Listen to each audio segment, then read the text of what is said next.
Let's do it. All right, everybody. We've got Allie Skaggs. What's up, Allie? Hey, how you doing? All good. Really wanted to introduce you to the whole Defense Club universe and worlds and everybody that would like to potentially work with you for one-on-one coaching. So, my first question is, what are you up to right now?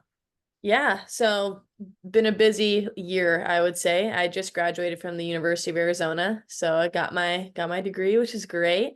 And then I got a phone call in the middle of the summer saying, "Hey, you want to come play professional softball at Athletes Unlimited?" And I said, "Absolutely." So I just also came off of my rookie season as a professional softball player, which is awesome. It was a dream come true.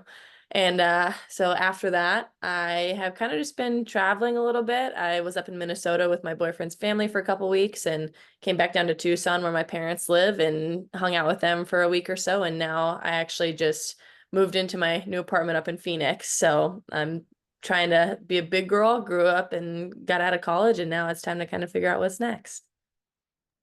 I love that. Obviously, the coffee maker is making some noise, but um, as far as softball goes and teaching, you do your own lessons. And can you tell us a little bit about what you've got going? Yep. So for the last couple years, I've been doing lessons and clinics, just both hitting and defense work. Majority hitting, but I've definitely started to take a much more of a pride in my defensive work too, and kind of spreading that with girls. I feel like I kind of grew up only really going to hitting lessons. That was my priority as I went to do hitting, and that kind of it reflected on my defense. My defense was always solid. I made the routine plays, but I never really kind of upped my game and was the one that was the standout defensive player. So that kind of became a priority of mine through college. So I've wanted to kind of spread that to girls too and say, hey, it's not just hitting. I think you got to be able to play on both sides of the field if you want to get on the field. That's going to help you out. If you can play defense, they'll find a spot for you. So I do a lot of defensive work with girls now, and I kind of like to work with different ages. I don't find myself limiting what I do skill wise or age wise with girls. So I like to work with 7 to 18 year olds and even players in college now too if they want the help with either offense or defense. So yeah, I'm here and I'm open to doing group work, individual work, and kind of just waiting to see which girls want to get better and want to work with a very recently graduated college athlete and a current professional. I love that. You're already like totally thinking through a lot of the questions that I had, like what's your wheelhouse of ages? But I feel like we align in that, hey, the what I teach is what I teach. And there's different ways to talk to a 7-year-old versus an 18-year-old, but the standard is the standard. We're gonna talk about the same stuff pretty much. Okay, so we talked through, you just graduated from Arizona. What positions do you feel comfortable playing and coaching? Yeah, so I'm an infielder. I grew up playing shortstop my entire life and then moved to second base when I was a senior in high school for my club team. And then that's actually where I ended up playing my entire collegiate career was second base. And honestly, I love second. Second's my bread and butter now. But I love teaching middles. I think that if you can play middle infield, you can play anywhere, in my opinion. You just learn so much about footwork, you learn about glove work, you learn about reading different balls. So I think that's what I love to teach but I will say I got to make my debut at first base and third base professionally. So that was something this summer. But it honestly, it translated and it kind of helps. My favorite thing about defense is that you got to be a utility if that'll help you. So that's what I was always taught is when someone's asking you, hey, what position do you play? If you're getting recruited, you say, I play everywhere. And so I never tried to limit myself as a kid growing up, getting recruited, or even just playing for fun. Is wherever you need me, coach, I'm going to play and I'm going to be ready to play, and you can depend on me for it. So I think that's honestly, I love the infield. I can do my best with outfield. I think it's similar. You still have to do the same stuff. You have to be able to track balls and you have to be able to field the ball and catch the ball and throw the ball. So yeah, honestly, anywhere I don't know a whole lot about catching and pitching, so that might have to be in someone else's hands. But yes, I love working with the innies and can definitely help develop in the area of glove work, footwork, and kind of just the mental side of the game, knowing exactly what plays you're going to make, where you need to go, where you need to cover all of those different things, and doing that at a high level and quickly too.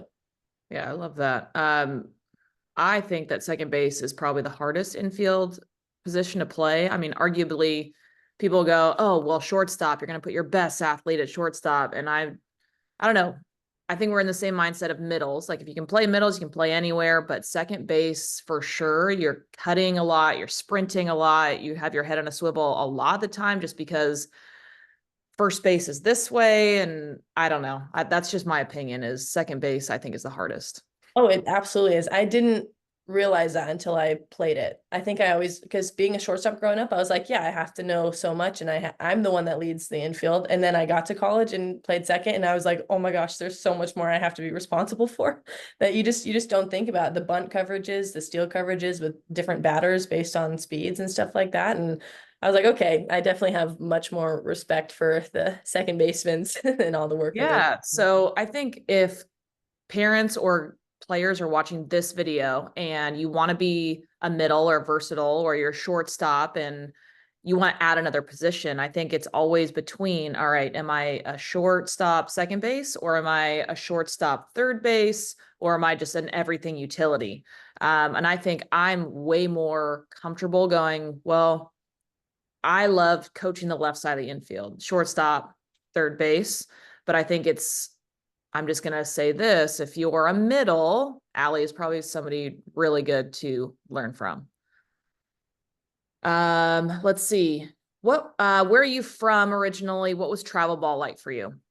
Yeah, so this is kind of an interesting story, I guess. I always tell people. So I was born in Tucson, Arizona, but I was raised in Louisville, Kentucky. So there's quite a difference Yeah. of, I guess, skill level and opportunity in Kentucky versus the West Coast, I found. So yeah, I grew up just loving playing the sport. I didn't really grow up in the recruiting age of starting in 10U, you're on this legit travel team and you have to work up, and then you're going to end up on the elite 18U team, and then you're going to get recruited when you're 16 out of that team. And I was just kind of like, oh, I like softball. And so I just found a team that I liked, and kind of just developed. I found a great coach that Josh Bloomer, who was coached me at Arizona as well. And he was someone that really helped me with development. I got very lucky to find him as a coach that was my travel ball coach. And he was also in Louisville at the time. So I was able to develop my hitting and kind of just game smarts with him. So I got lucky with a great coach out there. And I think, honestly, I jumped around to travel teams. I think so I'll go back. I started to get recruited by the University of Arizona when I was a freshman in high school. And then I committed as a sophomore. And I think one of the biggest pieces of advice that I ever got from Coach Mike Kendra, who's the one who recruited me, was you got to be able to play with and against the best talent level. That's how you're going to get better. So the more that I kind of started to understand that, my parents were fully on board, and we kind of found a couple more travel teams that were going to push me. And once I felt like I was at a level where, okay, I'm not really challenged anymore, we found a program, or we found a team within a couple hours of where we were, and said, all right, let's go get your butt kicked a little bit, and then you're going to get better. So exposing myself to the most challenging levels was super important for me. Honestly, I think that is extremely important for development, especially in the high school age. So I played club ball for the Louisville Sluggers my freshman year, and then I moved to the Tennessee Fury for a little bit. And then I actually moved out to Arizona my senior year of high school. So I played for SoCal A's Richardson. And so we've just traveled my senior year quite a bit, but I got to be exposed to some of the best talent in the country, in my opinion, in California. So I think that really helped prepare me for the University of Arizona. You probably are seeing a lot of those kids that you played against in high school at the college level, or you saw them, right? It's like, oh, I've been playing against you forever. Yeah, it's fun. You grow up playing against all these people, and even the ones that I would hear their names, and then I find that I'm playing them at the Mary Nutter or something, and I was like, wow, you guys were awesome when I was watching you from Kentucky. You're killing it in California. And so now but it was also cool in the sense that I got to see myself at the same level as them. So it was like, all right, like you can be a kid from a smaller or a different town, and then you can still do what they do, and you can still develop, and it doesn't matter where you're from or what skill level you start at. Like you can still become great and elite. Absolutely. And I think that's one of the coolest parts about this one-on-one coaching is you're going to connect with those kids that aren't Southern California kids or even Arizona kids for that matter of all the West Coast people can practice all the time. Like we get so many people, I get a lot of messages of, hey, when are you coming out here to do lessons or clinics? And it's like, okay, the travel piece is difficult, but coming from your experience and how you did it, there's definitely ways to be elite. And so, how cool that you can now, especially impact anybody across the nation if they just Mhm. come and hang out with you. All right. Couple more questions. What do you enjoy teaching kids the most? I mean, you talked about hitting and defense, but is there something specific? You also talked about the mental piece and how you integrate that. So what do you think is your favorite thing to teach kids? Oh man, that's tough. Honestly, like you said, I love the hitting side of I like to do damage, so I like to teach the girls like you're gonna try and hit the ball in the gap and over the wall, so that's great. Defensively, I would say I'm big on just trusting your glove, finding a way for girls to get that top hand out of there and just let your glove work. Let it be attached to your arm, basically. That's part of your arsenal. And get your feet moving too. I feel like that's one big thing that I try and teach is like, all right, we can't have lead feet if we're going to be playing in the infield. So we got to be able to move and have some rhythm. That was one big thing that I kind of pride myself on in college is I got better at rhythm and kind of just letting the glove work, letting it do what it needs to do to help me be successful. And then from the non-offensive and defensive side, honestly, I like keeping it real with the girls too, and just talking a lot about, hey, this is what it's going to take, and this is what you have to be able to do if you want to play at the highest level. So, and then I like to be honest about my experiences too. So I tell the girls, hey, if you have any honest questions about what's recruiting like, what was your favorite part about college? What was your least favorite part about college? How terrible is the schedule with weights at class and all this stuff? And I pride myself on being honest. Like I will give them that feedback and I will say, this is what was difficult. This is what worked really well for me. This is how I planned out my schedules.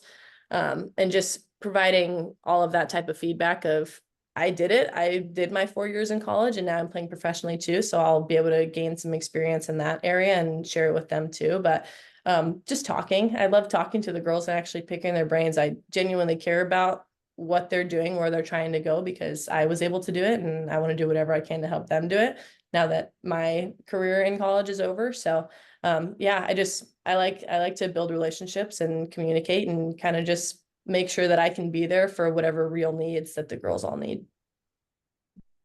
That's perfect. That is a perfect answer.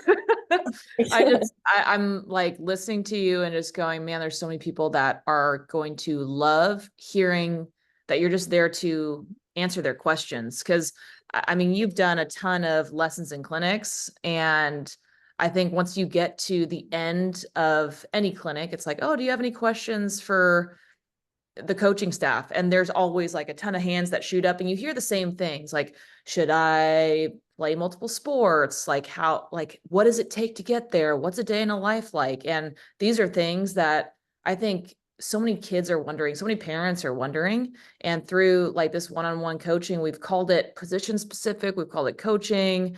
And it's less lesson like you can give them drills and mechanical fixes, watch their video, amazing. But I think the really impactful part will be having access to your experience and just going, hey, am I on the right track? Like, what do you think? What do you think? And Right. how cool for people to be able to ask you because of all of your experience. Um, all right. I think we're going to wrap it up. But if you want to work with Allie, obviously now you know a little bit more about her. Allie, do you have any parting words or any advice for people that have watched this video and are just like, I mean, I would love a mentor. Like, what should kids be looking for in somebody that they're looking up to or somebody that they're thinking about being coached by? Yeah.